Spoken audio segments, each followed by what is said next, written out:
once you have, you know, put down all your pest management, all your pest control, you want to go in with a tarp. You really don't want to just put your tent down on the ground. It's not as comfortable, and sometimes if it rains, the tarp can really save you. Okay, what my husband typically does is roll the tarp underneath the tent to where it's like rolled onto the bottom of the tent, so that way when it rains, instead of it pulling under the tent, it's like rolling off of it. I don't know how to really explain it, but the tarp helps. It helps with that, and then it also helps with, you know, just not having the tent directly on the ground, and that's for comfort and for insulation. You know, it really helps with trying to keep heat in if it gets cold. Another tip that you can do is add another layer inside your tent. So once the tarp is on the ground, you put your tent and then another layer inside of your tent before you put anything else in the tent.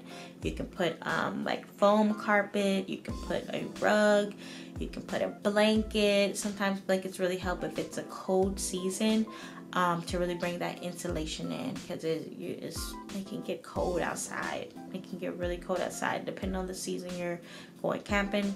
I know the season that we're coming up on, it's gonna be cold, so I highly recommend something on the ground to, you know, add that additional insulation.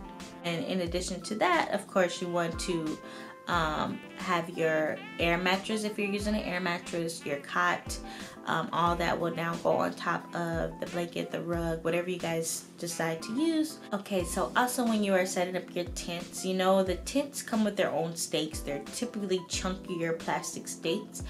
Now, the tip that I have for you is to get the long metal stakes. Now, these are much better. They go deeper into the ground and they're more sturdier. They stay in the ground, opposed to, you know, the other ones. Sometimes they can pop out easier. So I highly recommend you get those, and they're really inexpensive. So get as many as you can. If you want to replace all of the plastic ones, you can do that, or you can replace the corner ones that are really, you know, holding the tent in place. But I highly recommend getting as many as you can, because those things are way better. Another tip I have is, you know, we talked about bug repellent and pest management.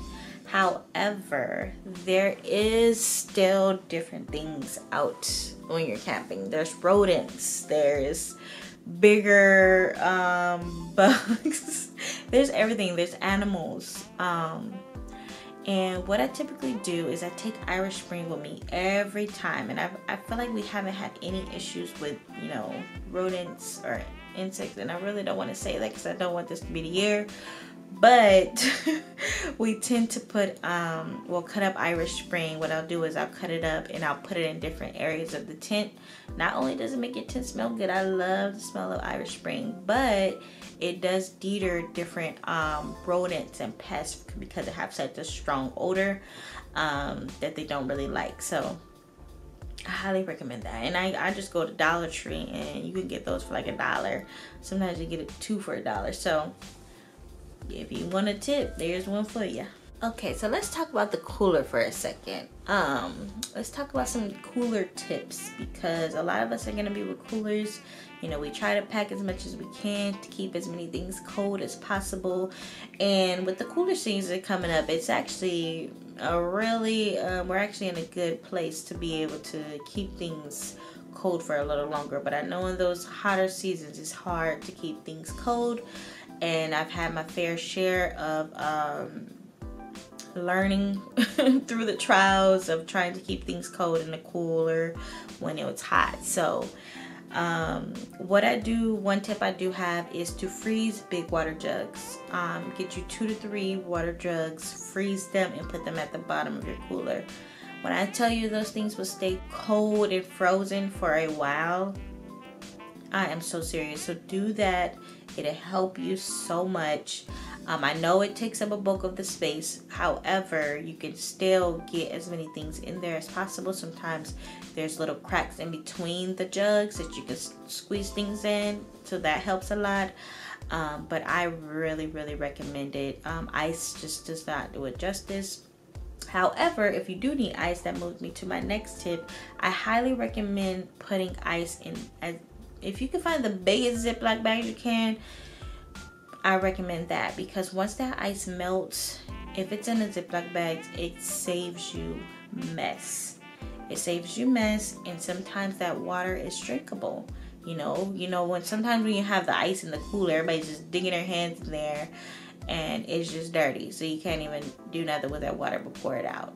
But if it's in a Ziploc bag and you're not touching it, sometimes it's okay to drink it. Okay, look, we outside. If you don't have no other water to drink, that water should be fresh and clean. But those big water jugs, I highly recommend. And every time it defrosts and it's not frozen anymore, I pour that water up.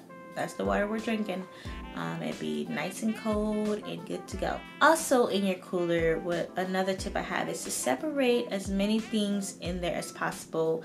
I've had to learn the hard way that my produce may not need to be in there, especially if you're just using loose ice. Try to separate out your produce. If that can be in a Ziploc bag, I even seen a hack where you could put like a small trash can in your cooler to separate out items. So that's a little hack I might try, but you definitely want to try to separate your produce, your drinks, your meats, all that in your cooler, because once it starts thawing out and things like that, you don't want those things to be touching or, you know, combining together. So I highly recommend it. Even if you have to use one cooler, just try to find a way to separate those items using Ziploc bags or whatever else you can do to separate it. Okay, next tip is to bring as many trash bags as you can. This is your home away from home, so you just want to make sure your area is always tidy, always clean, especially if you have children. You know, you're gonna have diapers, Lord only knows what else. So I highly recommend just bringing small trash bags and bigger trash bags, because you just never know how often you're gonna have to just throw it out, because you can't just have it sitting in your tent like you would in your home in a regular trash can. So you really want to just have as many as you can bring. It'll help you a lot. So the last tip I have for the campsite is using a sturdy chair. Now, I know when we first started camping, we would try to get the most comfortable chairs, and I quickly realized that that's not the way to go. You want to get you a sturdy chair, something that you can pick up and move quick, but when you set it down, it's very durable. You know, you're not like slouching in it. You're sitting upright, because you just never know how long you're gonna be sitting in that chair. And sometimes it really helps. And I've been pregnant a few times while we were camping, so I really needed a sturdy chair. So for all my pregnant mamas out there, make sure you do have a sturdy chair. And if you can, bring your comfortable seat cushions.